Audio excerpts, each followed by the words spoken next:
if you're out on the road and there are shows you got to know, all you gotta do is subscribe on fuck it. La la la. Yes, welcome to Shows What You Know and our discussion of Gilmore Girls. What's that you say? You don't want to hear about that old Betty White show? No, of course you don't. This is a different show. Okay, it's Gilmore Girls. What's that you say? Oh, you're tired of Lena Dunham? Yes, we all are, but this is a different show again. How difficult is it for you people to keep track of the fact that Gilmore Girls is a show that is great, that you should know about? I mean, yes, it has girl in the title. Why are you so patriarchal? Why can't you appreciate it? Hello, welcome to the discussion. My name is Jacob Burrows. And I am Jim Scampoli. And us two men are here to smash the patriarchy as we discuss the Netflix revival of Gilmore Girls, A Year in the Life. Yay! It feels like we might be unintentionally... strengthening the patriarchy. It feels like that's what we're all kind of like. Was I making? What was I really making fun of there? You know. Anyway, this is not a problematic show in that sense. This is actually a great show in every way. I feel like. What's the thing? Like, does that happen to you when you try to recommend Gilmore Girls to people? They're like, "What is that? A chick show for boob people who have boobs?" Is that what they say? Yeah, it definitely has that because, and partially, I mean the title isn't the worst part. Partially, it would be like the advertising, or like even like the DVD boxes at the time, because they're all like fuchsia and covered in vines, like vine designs, and because I'm trying to tell someone like, no, you don't understand. Like, this is just it's not what you think it is. Mm-hmm. Which I guess is very patriarchal. Because, yeah, we're trying to smash the patriarchy and get rid of these gender norms. But here we are, fighting the good fight. Yeah, but so what's wrong with vines then? Like, why you don't like vines is what what you should say. Yeah, that's what I usually say. They're like, couldn't there be something with explosions on it? Couldn't it say Gilmore Girls with a bunch of explosions? And I'm like, yeah, you know what? They could. Then maybe that would sell it to you a lot better. Yeah. But this could be. I've been thinking about this after watching the revival, and not just because of the revival, by the way, because the revival has its ups and downs. But this could be my favorite show. Whoa. Buffy though. Yeah, I know Buffy though. I've been rewatching Buffy, and like that's creeping back in. Yeah.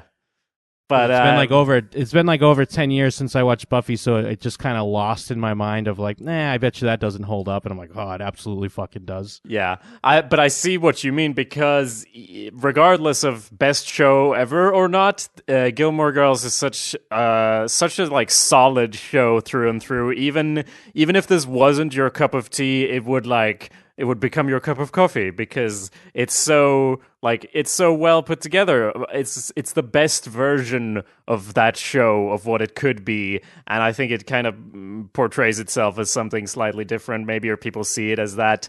Partially the title and the vines and stuff, but just in general, like a drama show that's an hour long or whatever an episode is, and it's about like a family. It's like, what? No, why would I ever watch that, is probably what most people would say. And also, that's kind of why I can score some points over Buffy a bit, because, I mean, Buffy and Angel are great shows, but they get to fall back on genre stuff, where true. Gilmore Girls doesn't have the luxury of, oh no, we need to, pump this scene up. We don't have a hellhound just smash through the window real quick and a fight to break out. They have to rely on entertaining characters and organic drama of just people.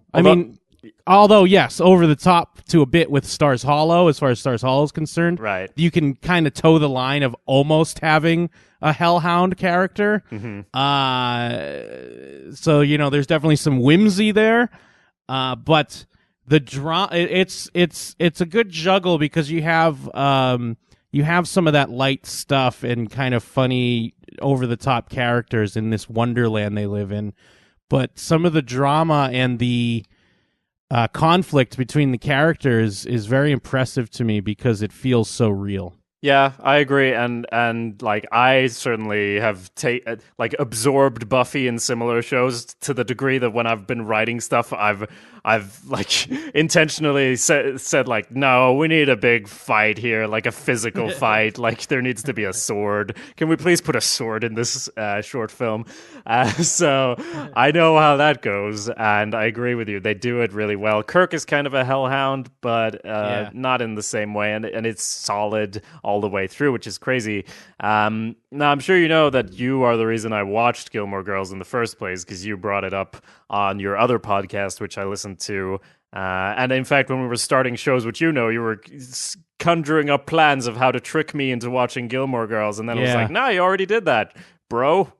Yeah, I thought I was gonna have to get you to like watch 7 seasons before October, so we could be ready for the Netflix revival.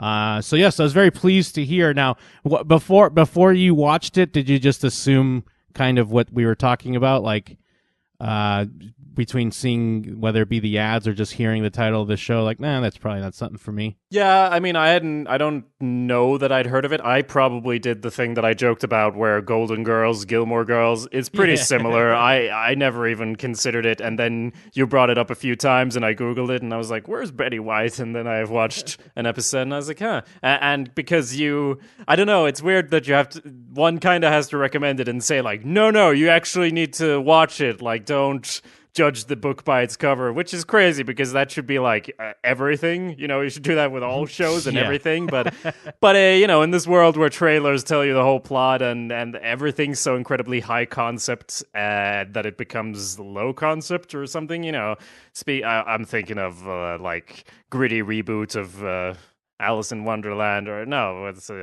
Oz, same thing. Yeah, Wizard of Oz, same shit. Yep. So I don't know. It's weird, but yeah, that's kind of what I thought, and then I watched it. And for those in the audience who haven't seen Gilmore Girls, what is it about, Jim? You got an opportunity to pitch it again.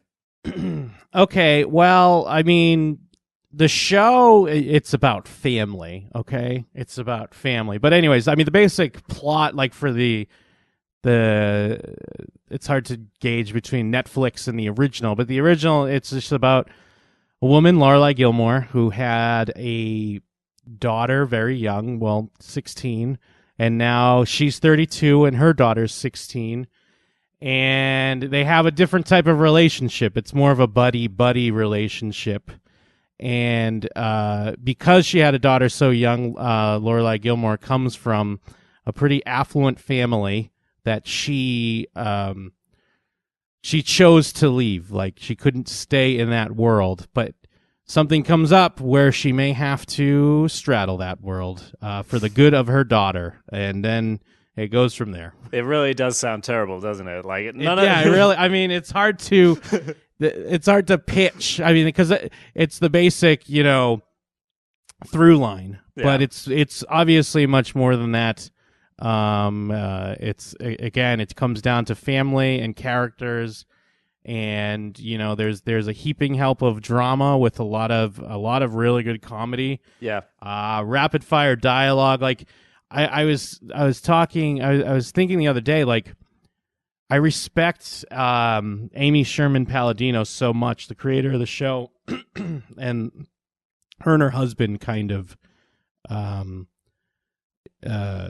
run it for the most part, but I feel like it's mostly her thing. Yeah. And he's along for the ride. I give her the most credit, and I'm like amazed that she doesn't have like a Joss Whedon career or something like that. Yeah. And I guess, I mean, partially there's been some other shows that she's kind of done but didn't get much past either the first season or first few episodes. There was Bunheads that was post Gilmore Girls, which it was very Gilmore Girls. I didn't watch the whole thing, but I watched a few episodes, and there was just Sutton Foster, I believe, who's in the revival, the Netflix revival, who's kind of like the Lorelai and relationship with dancing, and it's similar dialogue and back and forth. But it's like, it really is amazing to me, like, studios, whoever, aren't snatching her up to, pitch more stuff, or maybe she doesn't want to do a Marvel movie or something. I'm sure they're not like, hey, like go come write this Marvel movie. I would love that. Well, maybe it's because they're like, so then the hellhounds come, and she's like, I don't, it's not my thing. Like, I agree. I think it could definitely come maybe this will help, maybe whatever. I don't know like why her career hasn't exploded in the same way, because she's every bit as good as Joss Whedon in my opinion. She's like the Joss Whedon of drama, and I guess there's not a lot of drama. Or, well, I don't really know. I'm not really well versed in that world, but there's like drama films and shows, they're kind of different. Like Gilmore Girls is different from other shows that sound like it. And that's what I was trying to say when you were like saying the plot. I want to underline, if you haven't seen it, like none of that really describes what the show is. You know, it's about these generations of this family, but what the show is, to me, is like great comedy, what you said, rapid fire dialogue. As the thing people always say is that their scripts were twice as thick as any other script for the same length of time, because they're just shooting back and forth quips, and you can't even catch all the jokes the first time around, and the references especially are Whedon-esque in a sense, because they're so inside a lot of the time and quick, and they're so specific, and not references in the sense that we do nowadays, where someone says Star Wars and everyone goes, I love Star Wars. More like, a very specific reference that really fits with the flow. This is maybe the one example I can remember from TV where people actually sound like they do in real life, but it's a good thing. Like they throw in references, but not, like Armada or Ernest Cline. Yeah, it because typically you hear like, oh, this shows a lot of references, and you think, like Family Guy or Big Bang Theory. Yeah, like something where it's like douchey. But I think you nailed it. It feels more like real life and just like people talking, rather than like, remember like that thing? And part of it is because it's so fast, and also the spectrum is so wide, because I mean, there are a lot of things that I don't even get, like whether it be some obscure book or whatever. Yeah. But I'm still like, nah, I like that. That's kind of funny, even though I don't even get the full like exact reference. And then there's some stuff that's like right up my alley, and then other stuff like even in the new Netflix one where they have a couple like, or there's like one or two YouTube star references that I didn't get, but everyone on Twitter was like, "Oh my God, Zoella! They referenced Zoella. That's great." And it's really impressive that they keep up. I just imagine that Amy Sherman-Palladino is just consuming pop culture at a crazy pace, and then just scribbling it all down in these scripts. Yeah, and the thing you described as a Swede, that's every show for me, or every show growing up where there's references where you don't know what the hell they're talking about. Like, imagine watching Simpsons in Sweden when you're like 10 years old. You have no idea what any of the things are, and you kind of learn about the world through people's references of, like, you've seen cartoon Bill Clinton more times than real Bill Clinton, So I'm kind of used to that, but this is one of those cases where they actually do it and it still works and is funny, like even having no idea what they're talking about, which is how those type of references should be employed, I think. And real quick, I just want to talk about the revival format in general, and how typically you hear like, oh, they're bringing back, or they're redoing this movie, or they're going to do a sequel to this old movie, or they're bringing back this old show. And usually it's kind of like an eye rolling, like, oh God, whatever. Mm-hmm. But if anything needed this treatment, it was absolutely this show, because it's the like the tragic story of how this show, the creator, Amy Sherman-Palladino, created this show, and then after season 6 tried to renegotiate her deal, and it just didn't work out, and then they did the last season without her. And if you're someone, I'm sure if you listen to this show, you follow TV pretty closely, and maybe kind of have an idea of who's the creator, and like when I watch like this type of show or Buffy or something, and then you see like when you're watching Buffy and you're like written and directed by Joss Whedon, I'm usually like, ooh, this is gonna be a good shit, one. Yeah. You know what I mean? You're like, oh, this is the dude. This is his brainchild. He knows this show better than anyone.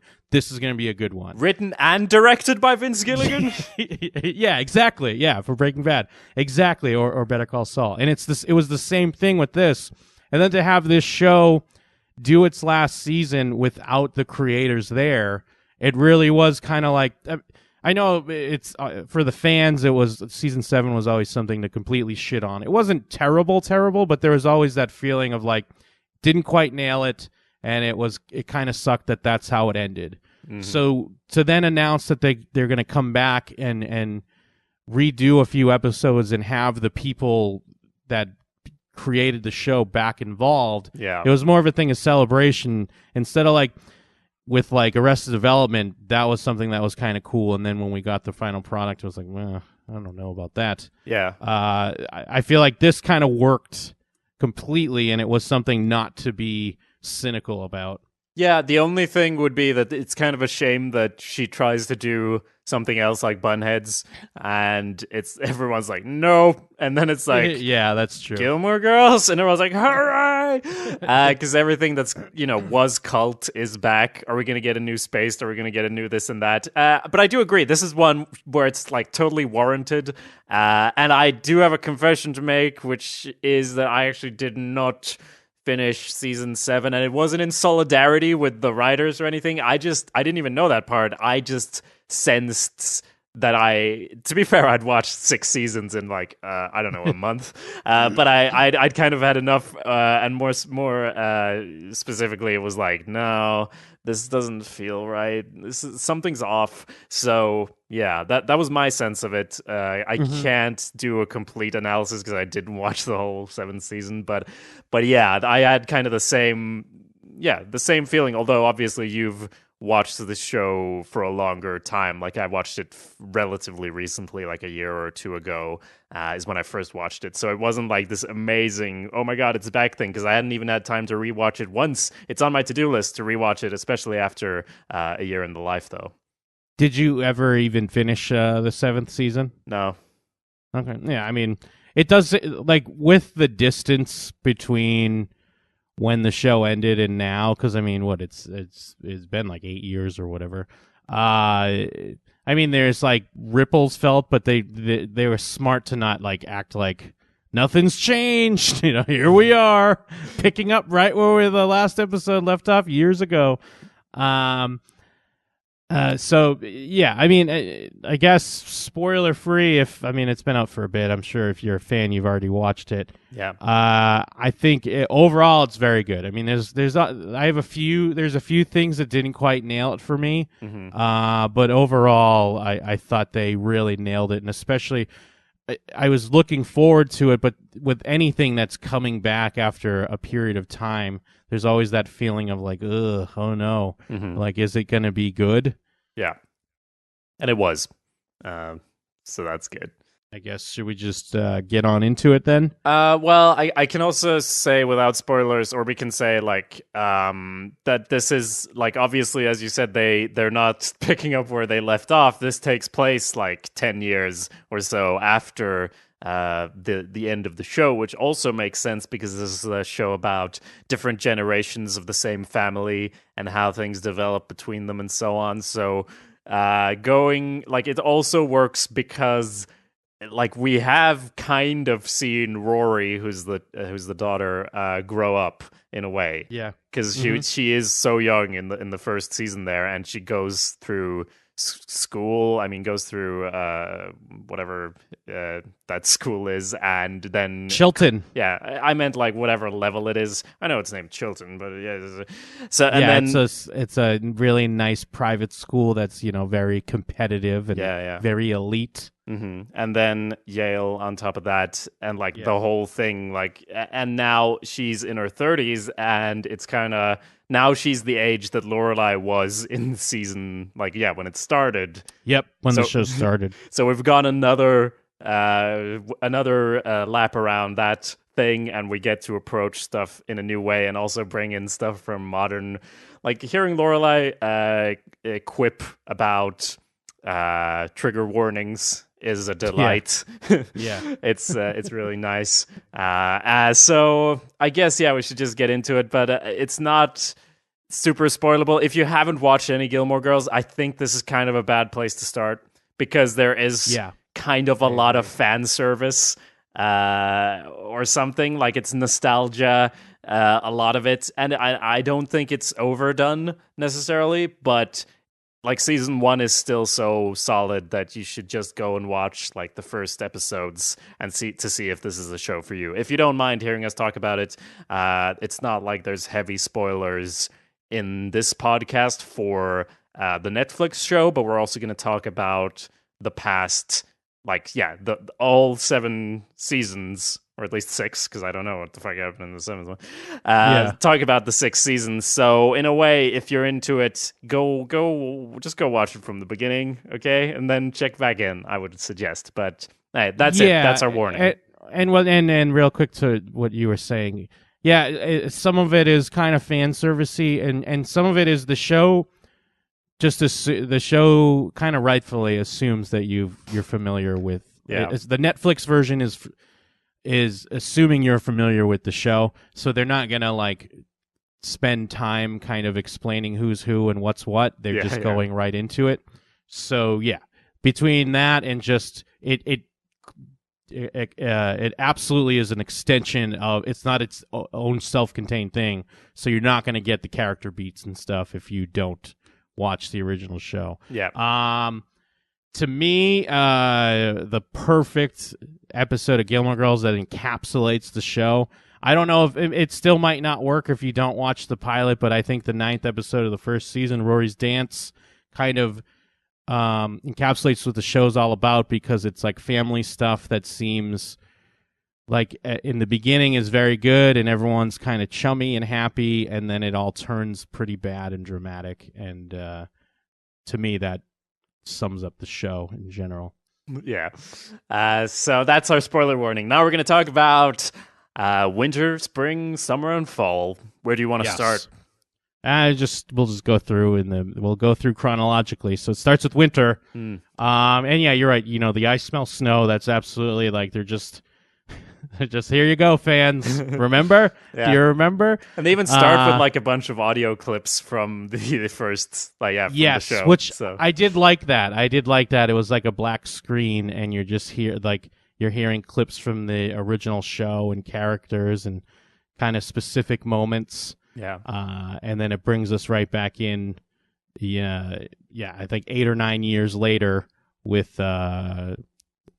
Lorelai in winter. Now, I will admit that this first thing, because it's like Lorelai, hanging in Stars Hollow, and then Rory comes up and they have a little back and forth, and it's really fast, and it's kind of classic Gilmore Girls, but it felt shaky to me. It felt a little stilted. Yes. Now, I'm not sure if that's just because getting back into the show or what, but the first thing I was kind of like, uh-oh. Do they remember how to do this between... Not just the actors going back and forth, but also the writing a little bit. It felt very like, remember this? Yeah. And it was, I guess, on purpose, because it was kind of like, I feel like I haven't seen you in years. Like, Yeah, that's what I was talking about. It's like, it's a bit too much, isn't it? Yeah. But yeah, I guess you kind of have to do that in a way. I don't know. It's kind of a like, all right, we've addressed it, now let's move on type thing. Yeah, and they do move on, but I mean, it is also kind of perfect then when they walk through town, how she's back home finally, and delighted that everything is still the same, and so are we, the audience, like, oh my god, there's that thing, and it's all the same. Like, it is a show where nostalgia bait makes perfect sense. So yes, we're back. It's not like perfect home run from the start, but you still feel this warmth washing over you. And I guess this is what happens to other people when they make like, oh, we're gonna do I don't know, a good example. We're gonna do Power Rangers again or something. Oh, yeah. And everyone's like, oh my God. And I'm like, what, really? Another one of these? And I'm like, ugh. But here I'm really like, oh yeah, Star Solo. It's so nice. And I mean, yeah, and then we're quickly back into the mix. Rory's visiting back home, and she's had an article posted in the New Yorker. So she's on her same track where we left her, where we last left her. Actually, where season 7 ends is she got a job. You didn't. I don't think you knew this, but she actually gets a job with Obama's campaign press corpse or whatever. So she's following, which is kind of interesting because it was still like a year before Obama was actually elected. Right. But that was kind of the story, that she got a job with the campaign to be in their press pool or whatever, and follow them on the trail. Yeah, I remember that because there was this buzz when they were hanging out at the White House with Michelle Obama or something, and everyone was like, "Is Obama gonna be in the thing?" And which they shot like an internet thing with Michelle Obama. Oh. And Alexis Bledel was playing Rory, and she came in with all these books, and they had a little like quips back and forth, like, you can use a tablet. Oh, I love books. And it's something about getting kids to read. I mean, it wasn't great, but it was kind of nice little shout out. Okay. Sounds great, though. So we're back in Stars Hollow. Everything's exactly as we left it. Or is it, Richard? Well, there's that. But I just want to shout out to Kirk first. Kirk is such a great character that could almost be the worst. Yeah. But they use him just the right way. The actor that plays him is his brother is the director of Guardians of the Galaxy. Yep. And yeah, so Kirk's got a pig now because the town found out that him and his girlfriend were talking about maybe having kids, so they pitched in and bought him a pig to keep him from having kids. Yeah. And Kirk also has started his Uber service, which was hilarious to me. You have to call his mom. He lives at home with his mom. You have to call his mom and then request a ride, and then he tells you somewhere where he'll go pick you up at. Mm-hmm. And it's just, dumb, some dumb humor. And then, Lorelai and Luke are living together, which it was always the will they, won't they through the show was Lorelai and Luke, like, you crazy kids. Why can't you both see that you're perfect for each other at the same time? Yeah. One person realizes it, and then the other one's in a relationship. And I know if you've never seen the show, that sounds awful, but I'm telling you, telling you, it's great. It's so good. Yeah, one thing, by the way, I forgot to say in the spoiler-free stuff, like explaining the show. I don't know if this will make people like think it sounds better, but for me, it had like all the positive stuff from Friends. Like, if you want to think about what a sitcom is and what a drama show is, just imagine, like, take out all the stuff you don't like from Friends and keep all the good stuff, and then add more drama on top of that, but it still has the comedy stuff and the relationship stuff and the will they, won't they. Yeah, I agree with that. And I mean, it's in the similar way that Spaced, I'm not sure if people out there have seen Spaced or not, Simon Pegg and Edgar Wright's, like, I guess, quote, sitcom before they started making movies. But in the same way that is, I mean, not exactly, because obviously Spaced caters to a very nerd crowd, but Spaced has a very sitcom-y premise that if you're just like, these people have to pretend they're married to get a good deal on an apartment. And if you just tell someone that's what the show is, they're like, all right, maybe I'll get around to watching it. But then it just takes that and it becomes much more, obviously. Yeah, and to the point that in like a few episodes later, it's like the characters have forgotten that was the point of the show, just as the show has forgotten that was the premise. So they just stop pretending, and it's like, oh wait, didn't we say that we weren't that? Oh shit. So yes, Gilmore Girls is it's not. Okay, well, we're in the spoilers now. You already know, like, it doesn't matter. And then Rory has this boyfriend, and very similar to like Arrested Development and Situation, he's very forgettable. Everyone forgets he exists and who he is. And a lot of people, I was reading like feedback, a lot of people thought this was kind of mean. And I mean, yeah, it is, but it's funny. And that's one thing that Gilmore Girls isn't afraid to kind of have some harsh jokes, like harsher than you'd expect when you hear like, oh, this show Gilmore Girls. Mm-hmm. And so Rory, we're kind of seeing the beginning of her, like she's in transition between coming off of this big article she wrote, but now she doesn't have a house, she doesn't have an apartment anymore, and her stuff has been sent home and her grandparents and somewhere else. So she's kind of in the midst of getting that next job and looking for a new apartment and figuring out what she's going to do with this boyfriend that they keep forgetting, that everyone keeps forgetting, not just Rory. And she's going to live a nomadic writer lifestyle, which everyone says is fine, except her grandmother is like, what? No, you're in your 30s now.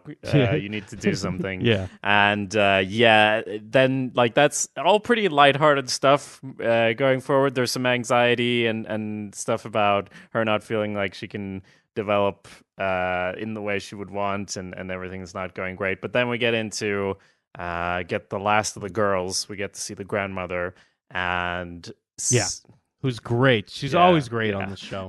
Who's this well, we don't need to explain it. We assume you've seen it, but yeah, this vicious old lady who has, like, she doesn't do, like, it shows that the writers are versatile. They don't have to all be spouting pop culture references at one another.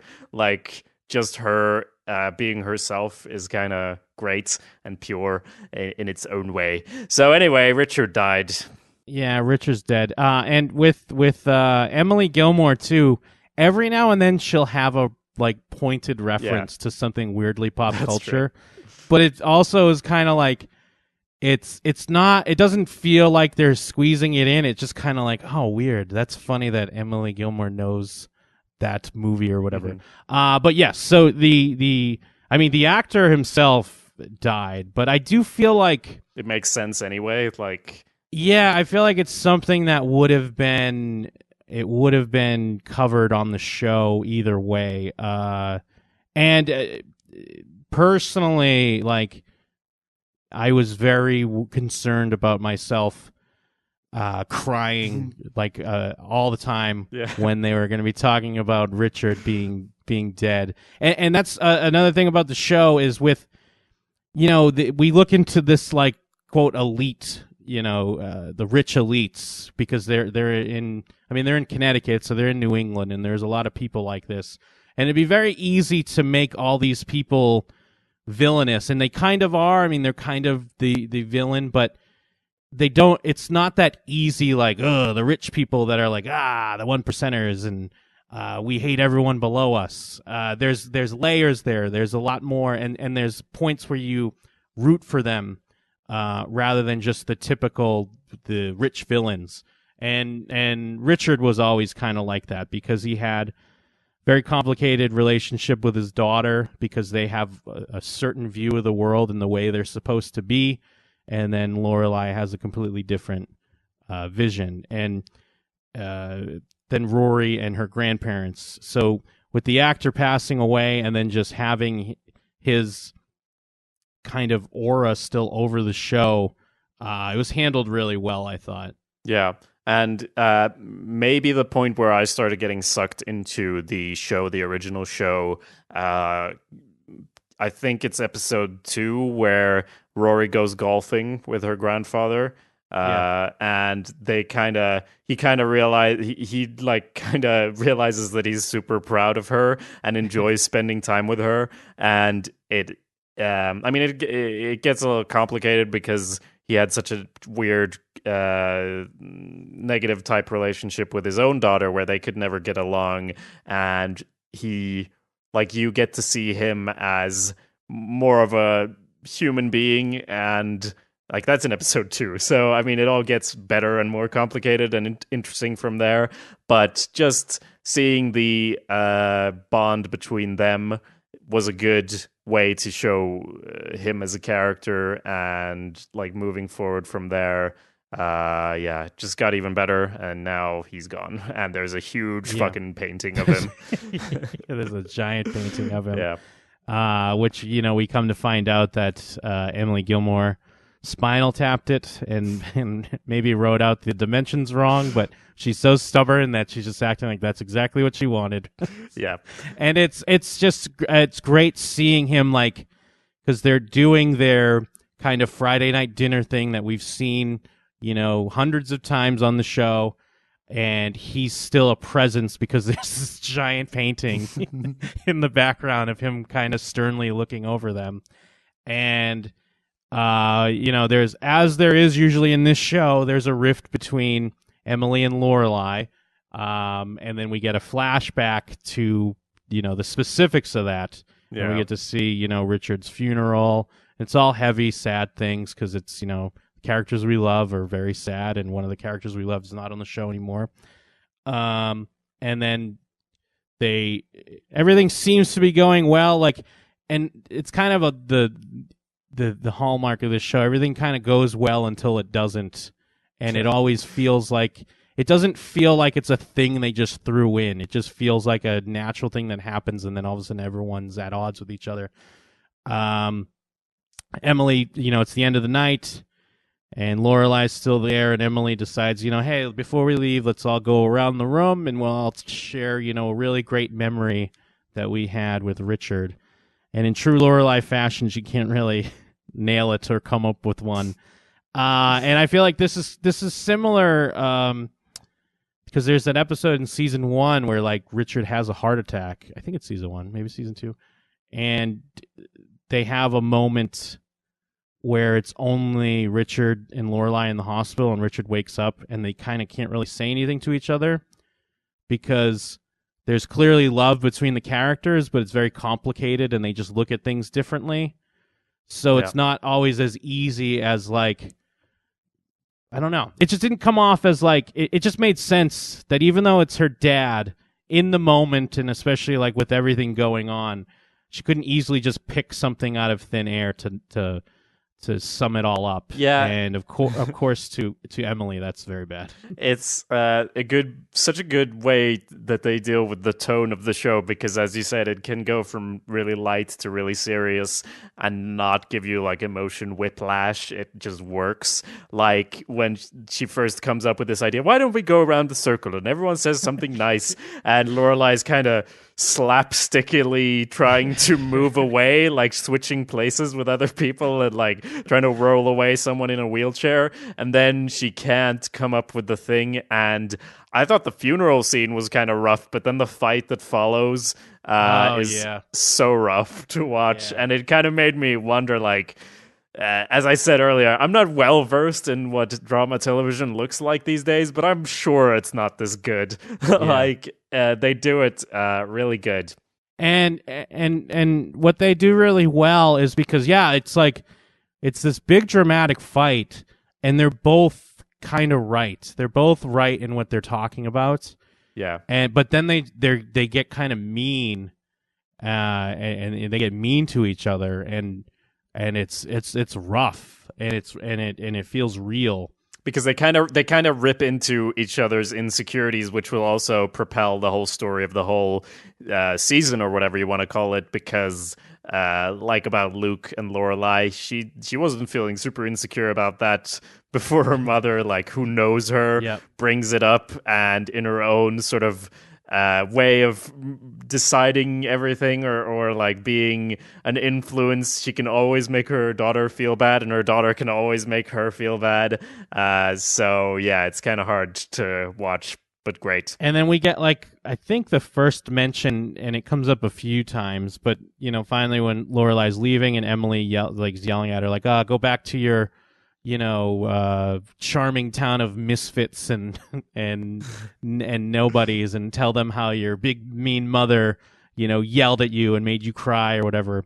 And then Lorelai says full circle. And like, I think it comes up a few times, and it ties in with the end. Like they're really trying to let you know how things are coming full circle. And, and then it easily kind of jumps back into, after the flashback, some heavy drama and emotion. And then it's funny because Kirk's at dinner and Emily has her new maid who is kind of like moving her family into the house as well. and it's kind of a nice it's a nice little hint at, because it was always the running gag on the show that Emily would fire her maids for nothing. You know what I mean? Like, but now that Richard's gone, we're seeing that even though it looks kind of the same, she's different. She's changing, and these like they never really can nail down the ethnicity of the family, and no one knows what language they're speaking. But Kirk's just like playing soccer with them outside, and the maid's husband is like doing handyman work. But it's not supposed to be like. It's not like a scam. They're not like trying to rip her off. It's just like she doesn't want to be alone, and she's like getting comfort of this family that's moving in. Yeah, and they all think she's the nicest lady ever.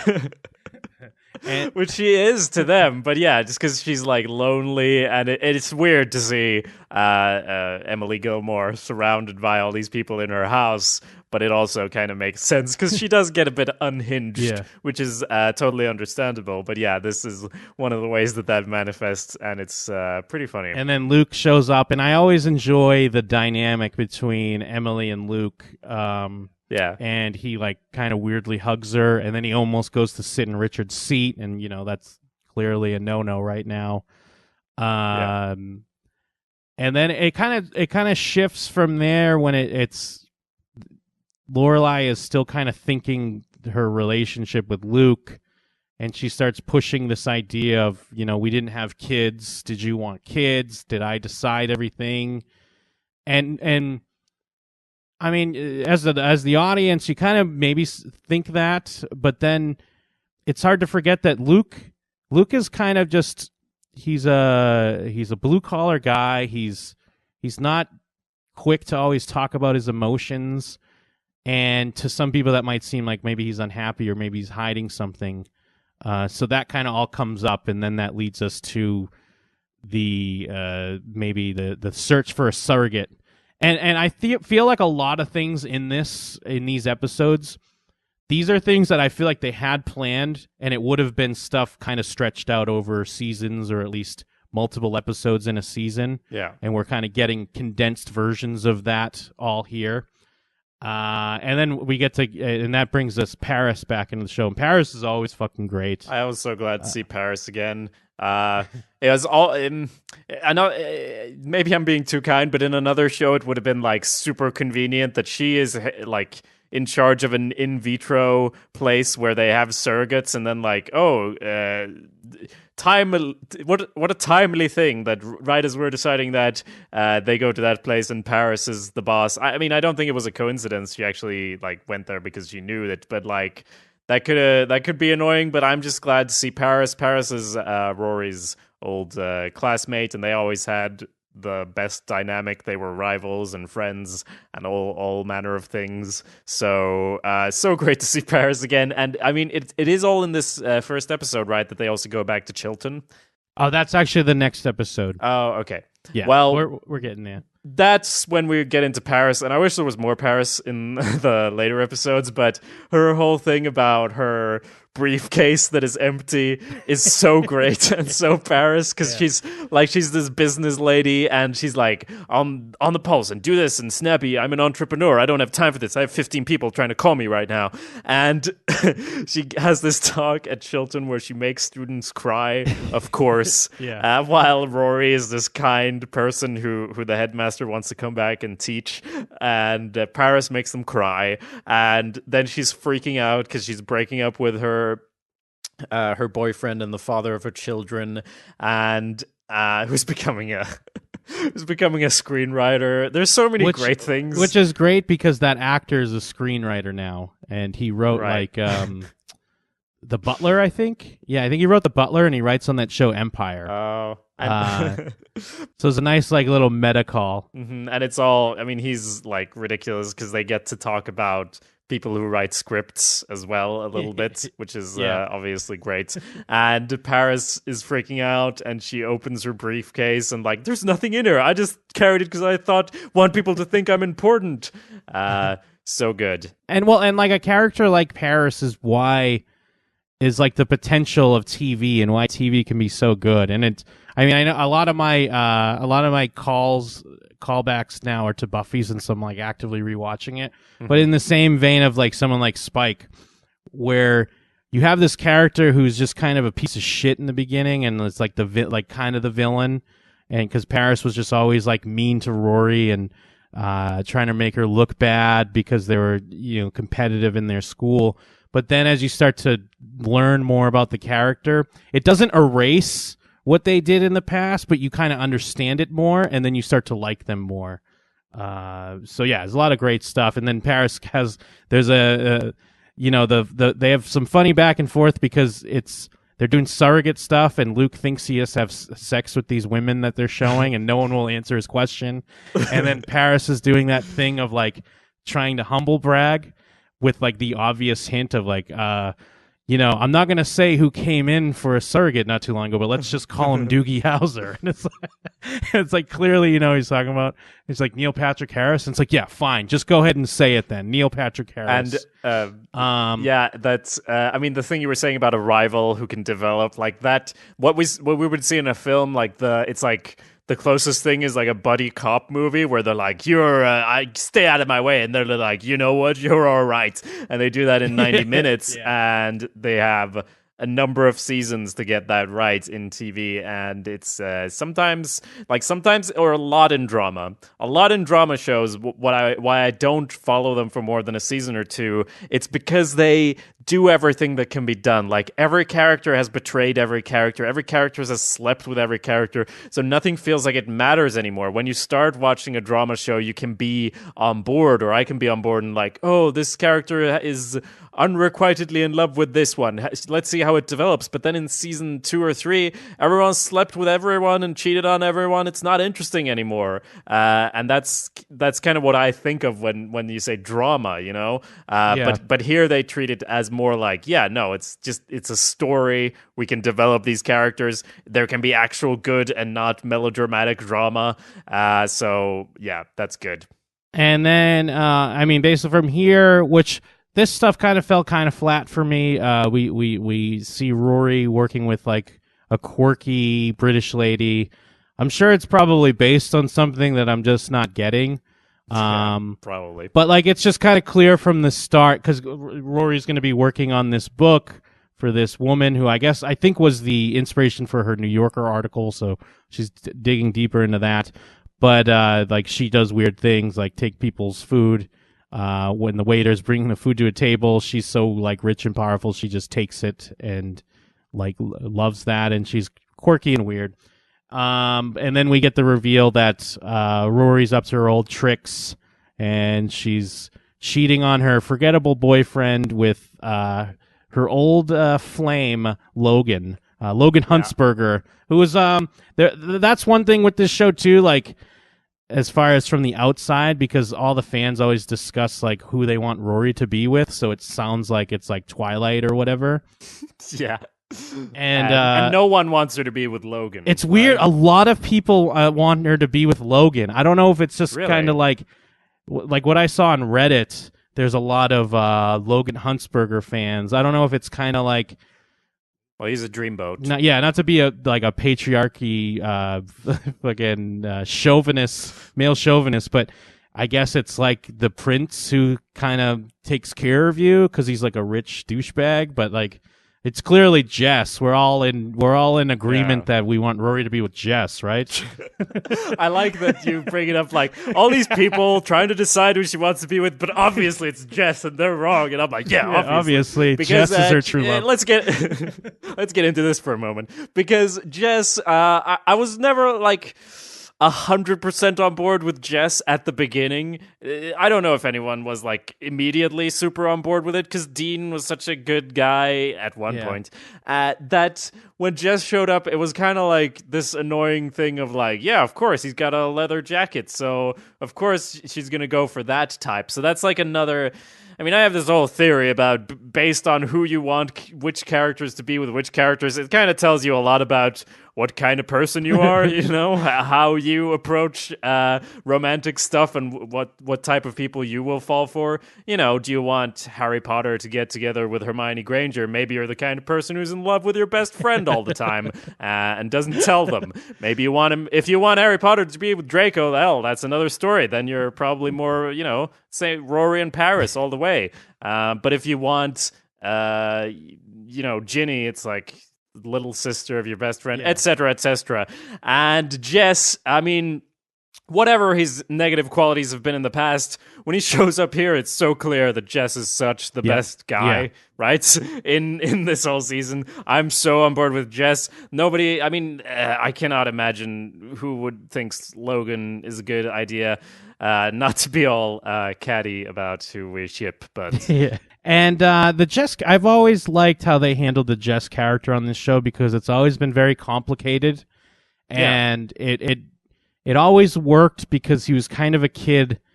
He just wasn't ready to accept help or love or whatever at the time, and it kind of made sense with his character and just true to being kind of an angry, angsty teenager. And they always gave you hints that, maybe this is where things are going to work out. Like, all you have to do is do your part, Jess. And then he wouldn't. And it didn't. And it was like a self-sabotage, but in a way that made sense because he was just kind of young. And it was always nice to see, like, hints of, like, later on, I think in season 7 he pops up. And then, of course, in this, to see that he kind of, worked things out for the better. But yeah, clearly it was Jess, because Jess always, like, if we really get into this, I mean, Jess always believed in Rory. He always knew what was best for her, and he always had a better understanding than anyone else. He could talk to her about books and stuff, because he's all smart, even though he's so rugged and handsome. So. But I guess what you missed then, because in the season 7 finale, what was the series finale, Logan Huntsberger did propose to Rory, and she said no. And it was kind of like he just proposed out of nowhere, like, piece of shit, Logan. And I mean, she just said no because she was young, and she was graduating college, and she was a career woman. She was a strong, independent woman. She didn't need no man. But here they are, they're back together, and Rory's cheating on her forgettable boyfriend, and we find out that Logan's cheating on his fiance, who's like an heiress to some money or whatever. So a lot of people very upset with the way this show is casual about cheating, from what I read, like, with the feedback, and they kind of hate Rory for it. But I mean, there's an element of that, obviously, of someone who's a cheater, but I feel like it's just showing that I like that they weren't afraid to show that Rory is such a smart character, like, obviously book smart, school smart. She knows her thing, but she also kind of didn't have. She had such an easy relative, like, she kind of an easy life because she had rich grandparents. She had a buddy for a mom, and there was some fights and drama here and there, but relatively she's kind of gotten everything she's wanted. So now that she's older, it's not always going to work out that way, and it gets messy. And I feel like that's what they were trying to show with these episodes. Yeah. And a lot of people were really mad about that, and they're like, "Oh, Rory's an idiot. I hate Rory." Well, I think it's because she's obviously in a super confused place in her life, and I think the whole what's-his-face situation, Paul, is it Paul? Who cares? Yeah, I think it is Paul. It's like a low-key way to show that she's not okay. Like, Rory shouldn't be doing that, and if her doing it's like just as her as a teenager. Imagine her hearing what her future self is doing. Like, what? No, that's horrible. But I mean, she's in a weird place in her life and doesn't know what's going on, and she literally forgets that she has a boyfriend. So, I mean, it's all like expressing that something's not right under the surface, which obviously develops as the episodes goes on, and she moves back to Stars Hollow because everything goes to hell with the author. Everything goes to hell just in general, and she doesn't know what she's doing with her life. So. Yeah, it's like they don't underline it as, oh, it's so terrible that Rory's doing this, but it's because they're kind of smart enough to let you figure that out yourself, I think. Yeah, yeah. And just like real quick tidbits on this episode, the running gag, like they don't reveal it till late, but Luke seems, because Luke's always been in Luke's diner, like no phones, blah, blah, blah, but now everyone's got their laptops and they keep asking for the password. And he keeps saying things, but he keeps saying different ones, but he doesn't sound like angry Luke. And then we get the reveal that he's just giving people the wrong password constantly because he doesn't want them on their computers, but he's not going to fight with them about it. And then there's a running thing with Taylor trying to get the like septic system redone in Stars Hollow, and Taylor and Luke always have a good dynamic. We get a glimpse at Lane and her band, and I feel like the biggest travesty is for all these episodes is we don't get enough of Lane. I feel like there should have been more there. But I guess it kind of makes sense if they're older now. It's not like they're always hanging out. But being that we're in Stars Hollow, we could have had some more with them. And I like the little thing with the singer of the band is kind of a company man now, but he still wants to be that rock star with his band. Yeah, he's got a tie now. It's awful. And he got to promote it again. Oh, my God, no. They're all upset. And, Taylor and Luke, I didn't know Taylor could make me care about septic systems or, like, that I could care that much about like him and his dreams and aspirations, like when he freaks out and tells everyone to go home from Luke's diner, and after that Luke's kind of like, give me the list, I'll sign the thing. And it's so good the way their dynamic works out. It's great. And then we get to see Emily in like a t-shirt and jeans, Lorelai's old clothes, because she's decluttering her life. Because I mean, she's clearly going through a lot, losing her husband, and it's just not the same. It's not the same life that she had. And there's like, you know, a good freak out and kind of back and forth with that, and we get to see Emily in jeans, which is pretty fun. And then Lorelai convinces her to go to therapy, just to talk to someone, and then unknowingly agrees to go to therapy because she thinks she's being supportive, like, oh yeah, I'll go talk to your therapist one day. And then Luke's like, are you crazy? You just agreed to go to therapy with your mom. And that's kind of where it ends.